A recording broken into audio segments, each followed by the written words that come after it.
ce caractère-là, vous l'avez tracé sur la grille d'écriture dans la dernière leçon.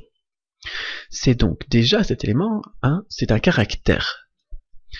On ne pourra pas juste l'apprendre comme ça. Maintenant, vous savez le reconnaître, vous savez écrire le caractère de là, mais vous ne savez pas encore le prononcer. À partir de la leçon prochaine, vous verrez comment retenir la prononciation en même temps que vous l'écrivez. Alors ce caractère-là, on l'associe à une transcription avec nos lettres.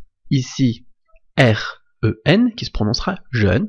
Ça s'appelle, je le répète, le pinyin. Sur ce pinyin, on rajoute un accent, ce qu'on appellera un ton. Alors, les tons, on va passer un peu plus de temps dessus aujourd'hui. Les tons, on va voir que si ils sont différents, alors le caractère aura un sens différent lui aussi. Alors je dis un sens différent, mais ça pourra aussi être des sens différents. Parce que vous remarquerez plus tard qu'en chinois, il y a beaucoup d'homophones. Ils seront différenciés toujours à l'écrit par le caractère, à la façon dont il sera écrit. Mais à l'oral, il y aura donc le ton qu'il différenciera, mais aussi le contexte. Il est possible d'avoir plusieurs prononciations avec le même pinyin, les mêmes lettres, et le même ton, qui donneront des caractères et donc des sens différents. Bon, ça on verra un petit peu après, mais on remarquera plus tard que dans le contexte au final, l'erreur est rare. Alors, on va passer les 4 tons, on va présenter les 4 tons parce qu'il y en a 4, et des astuces pour tout de suite savoir les prononcer de façon efficace.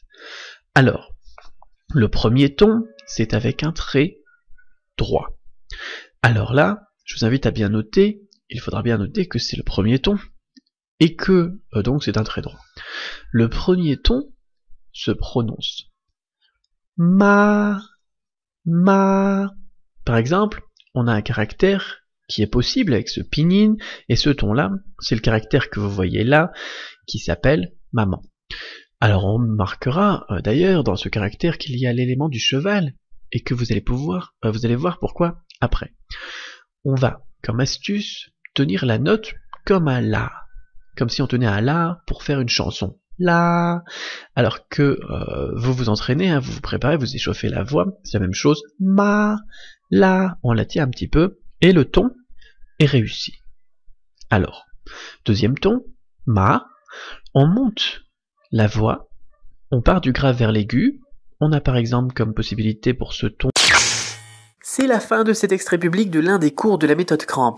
Tout le reste de cet enregistrement est réservé uniquement aux membres inscrits, donc il suffit simplement de vous inscrire pour avoir accès à l'enregistrement intégral, c'est-à-dire la vidéo ou le podcast audio complet, le document PDF intégral qui va avec et les fichiers audio des phrases en chinois à prononcer.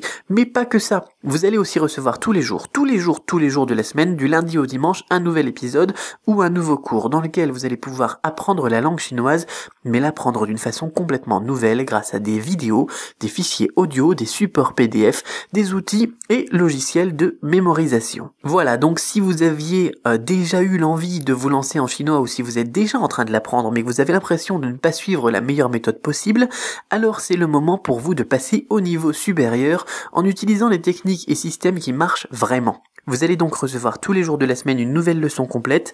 Il suffit simplement de cliquer sur le lien juste en dessous ou de vous rendre sur la page du-chinois.com/méthode pour devenir membre du groupe privé de la méthode Cramp. Je répète, c'est du-chinois avec un s.com/méthode comme une méthode au singulier. Donc, pour devenir membre du groupe privé de la méthode Cramp. Je vous dis donc à tout de suite. De l'autre côté, salut.